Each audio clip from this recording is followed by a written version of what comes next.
आगे बढ़ने से पहले चेतावनी देती हूँ कि जो भी मैं बोलूंगी वो रिसर्च और साइकोलॉजी बेस्ड है। समझने के लिए पूरे कंसंट्रेशन की जरूरत पड़ेगी। तो बचपन से सब कुछ एकदम नॉर्मल चल रहा होता है। हम अपने दोस्तों के साथ खेलते हैं, पढ़ाई करते हैं और जिंदगी बिना किसी बड़े उतार चढ़ाव के चल रही होती है।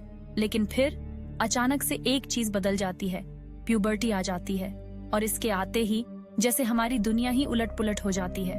अचानक से ऐसा लगता है कि हम एक नए तरीके से दुनिया को देख रहे हैं, एक नई नजर से। खासकर वो आबादी जो हमसे अलग जेंडर की है, उनके प्रति एक अजीब सी दिलचस्पी और खिंचाव महसूस होने लगता है। अब तक हम जिन चीजों को बिना किसी खास ध्यान के देख रहे थे, अचानक उनमें कुछ खास दिखने लगता है।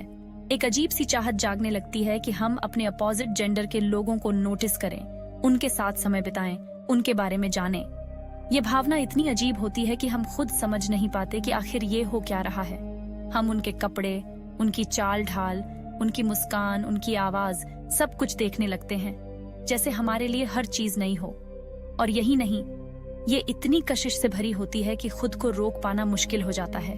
इसका सीधा संबंध हमारी लाखों साल की एवोल्यूशन से है।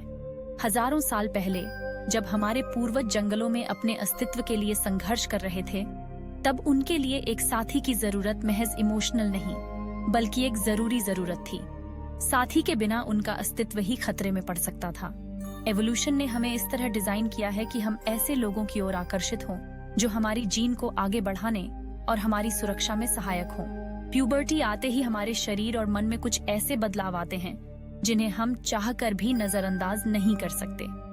हमारे अंदर अचानक कुछ हार्मोन्स का तूफान उठता है। लड़कों में टेस्टोस्टेरोन और लड़कियों में एस्ट्रोजन जैसे हार्मोन बहुत तेजी से बढ़ने लगते हैं और ये हमें ऐसी फीलिंग्स देते हैं जो शायद ही किसी ने पहले महसूस की हो। इन हार्मोन्स के कारण हम में अपने अपोजिट जेंडर की तरफ आकर्षण और इंटीमेसी की चाहत पैदा हो जाती है। ये एक तरह का इमोशनल और फिजिकल खिंचाव होता है जो हमारे जीवन में पहली बार आता है और हम इसे समझ ही नहीं पाते। अब ये सिर्फ हार्मोन्स का खेल नहीं है, इसके पीछे हमारे दिमाग में भी एक अद्भुत प्रक्रिया चल रही होती है। जब हम किसी आकर्षक व्यक्ति को देखते हैं तो हमारे दिमाग में डोपामिन और एंडोर्फिन जैसे केमिकल्स रिलीज होते हैं। ये केमिकल्स हमें खुशी और सुकून का एहसास दिलाते हैं। ऐसा कहा जाता है कि प्यार और आकर्षण का एहसास बिल्कुल ड्रग्स जैसा होता है। जैसे ड्रग्स लेने पर लोग नशे में होते हैं, वैसे ही प्यार में पड़ने पर हम भी नशे में होते हैं। और अगर एक बार ये नशा लग जाए तो इसके बिना जीना मुश्किल हो जाता है। सोचिए, किसी को देखकर दिल तेजी से धड़कने लगता है, उनसे मिलने की चाहत इतनी बढ़ जाती है कि भूख प्यास भी भूल जाते हैं। कई बार तो ये भी होता है कि आप अपने क्रश के सामने अजीबोगरीब हरकतें करने लग जाते हैं और फिर खुद को ही अजीब महसूस होता है। कभी कभी आपको समझ नहीं आता कि आप उनके लिए इतनी दीवानगी क्यों महसूस कर रहे हैं, पर ये आकर्षण ऐसा है कि चाहकर भी आप इसे रोक नहीं सकते। टीनेज में ये फीलिंग्स इतनी इंटेंस हो जाती है कि हर वक्त उन्हीं का ख्याल आता है। उनकी एक झलक पाने के लिए हम कुछ भी करने को तैयार रहते हैं। सोशल मीडिया पर उनकी प्रोफाइल चेक करना, उनके बारे में दूसरों से बातें करना और यहाँ तक कि उनके हर छोटे बड़े काम पर नजर रखना, ये सब एक आदत बन जाती है। इस फीलिंग में एक अनोखी कशिश होती है जो हमें बार बार उनकी तरफ खींचती है। असल में इस आकर्षण के पीछे हमारे अंदर की एक प्राकृतिक चाहत होती है। ये हमारी एक बेसिक जरूरत है जिसे हम चाहकर भी इग्नोर नहीं कर सकते। हम खुद को कितनी भी बार समझा लें, पर अपने मन के इस खिंचाव को रोकना इतना आसान नहीं होता। और सच कहें तो इसमें कुछ गलत भी नहीं है। ये तो हमारे शरीर और दिमाग की एक स्वाभाविक प्रक्रिया है। कभी सोचा है कि जब हमें किसी पर क्रश हो जाता है और वो किसी और के साथ होता है तो हमारे अंदर कैसी जलन उठती है। ये सिर्फ एक छोटी सी फीलिंग नहीं होती, बल्कि आपके अंदर का पूरा सिस्टम उलट पुलट हो जाता है। ये सिचुएशन हमें एक चील की तरह बेचैन कर देती है। अंदर से गुस्सा और दुख एक साथ उबलने लगते हैं। और ये सिर्फ दिल का खेल नहीं है, असली खेल तो दिमाग का है, जो ऑक्सीटोसिन जैसे केमिकल्स छोड़ता है, जो हमें किसी के साथ गहरा रिश्ता बनाने के लिए प्रेरित करते हैं। प्यार के इस साइंस में हमारा दिमाग असली खिलाड़ी होता है। हमें लगता है कि दिल सब कुछ कंट्रोल कर रहा है, पर सच तो ये है कि हमारा ब्रेन ही हमें किसी के लिए आकर्षित कर रहा होता है। और इसलिए जब हम ब्रेकअप या और रिजेक्शन का सामना करते हैं तो बुरी तरह टूट जाते हैं।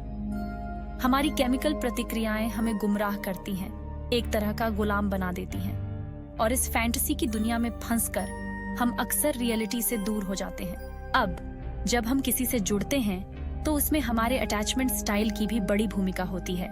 सोचिए, आपका बचपन में अपने माता पिता से कैसा रिश्ता था? क्या आपको उनसे बिना शर्त का प्यार और सपोर्ट मिला, या आपको हमेशा खुद को साबित करने की कोशिश करनी पड़ी? कुछ लोगों के अटैचमेंट स्टाइल इतने स्ट्रांग होते हैं कि वे आसानी से दूसरों से जुड़ जाते हैं और खुद को सुरक्षित महसूस करते हैं। लेकिन जिनके साथ ऐसा नहीं हुआ, वे हमेशा प्यार के लिए तरसते रहते हैं, खुद को प्यार के काबिल मानते ही नहीं। ऐसे लोग बार बार दूसरों से प्यार पाने की कोशिश करते हैं, पर उन्हें कहीं ना कहीं हमेशा इनसिक्योरिटी महसूस होती है। और जब बात आती है परफेक्ट पार्टनर की, तो ये केमिकल्स हमें बस सामने वाले की अच्छी चीजें दिखाते हैं। प्यार में पड़ने पर हमें उनके अंदर सिर्फ गुण ही गुण नजर आते हैं। उनकी हर एक अदा, हर एक बात हमें बेहतरीन लगती है। यही नहीं, हमारा दिमाग ये फैंटेसी पाल लेता है कि ये इंसान ही हमारे लिए सबसे परफेक्ट है, इससे बेहतर हमें कोई मिल ही नहीं सकता। और इसी सोच में फंसकर हम उस इंसान के पीछे भागते रहते हैं।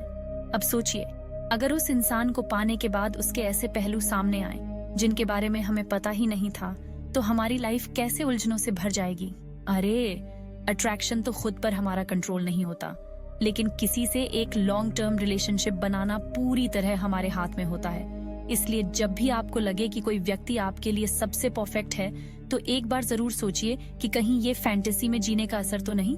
हाँ, अगर आप उसकी खामियों को भी अपनाने के लिए तैयार हैं, तभी उसे अपने दिल के करीब आने दें। अब आती है टीनेज में मिलने वाली उस फीलिंग की, जिसे हम सच्चा प्यार मान लेते हैं। हम मानते हैं कि प्यार सिर्फ एक बार होता है, और अगर ये चला गया तो दोबारा प्यार पाना नामुमकिन है। सोचिए, जब किसी को लगता है कि जिंदगी में बस एक ही बार सच्चा प्यार मिलेगा, तो वे उसी के पीछे पागल हो जाते हैं। लेकिन असल में ऐसा नहीं है। प्यार और आकर्षण बार बार होता है। जिंदगी में कई लोग आएंगे और जाएंगे, कुछ आपको पसंद करेंगे, कुछ आप उन्हें पसंद करेंगे। और अगर कोई व्यक्ति आपकी लाइफ में पॉजिटिव वैल्यू नहीं ला पा रहा है, तो उसे जाने दीजिए। अगर आपको कोई इंसान पसंद आ रहा है और लगता है कि आप दोनों को सच में एक दूसरे की जरूरत है, तो अपनी फीलिंग्स को धीरे धीरे जाहिर करिए। अगर सामने से हाँ मिलती है तो वाह, और अगर जवाब ना हो तो सोचिए कि ये बस थी जो निकल गई। ऐसे में पीछा करने से बेहतर है कि अगली बस का इंतजार करें। यही तो जिंदगी है, कभी मिलती है तो कभी छूट जाती है।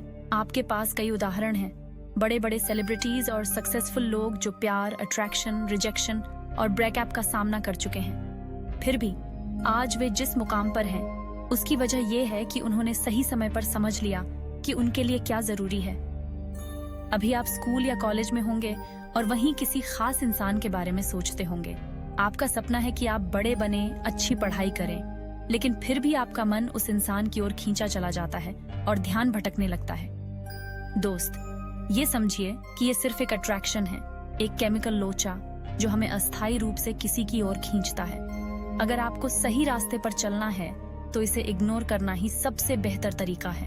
अब अगर आपकी जिंदगी में ऐसा कोई इंसान आता है जो आपको सच में मोटिवेट करता है, आपको आगे बढ़ने में मदद करता है और उसकी मौजूदगी से आपकी खुशियां और प्रोडक्टिविटी बढ़ जाती है, तो हो सकता है कि वो आपके लिए सही हो।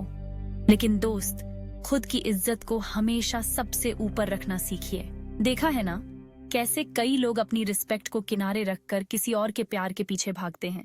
कुछ लड़के तो लड़कियों के चैट बॉक्स में बस यूं ही चले जाते हैं जैसे उनकी कोई और जिंदगी नहीं हो, और कुछ लड़कियां उन लड़कों की गलत हरकतों को भी नजरअंदाज कर देती हैं जो उनके प्रति अट्रैक्टेड हैं। सोचिए, क्या प्यार पाने के लिए अपनी इज्जत दांव पर लगाना सही है?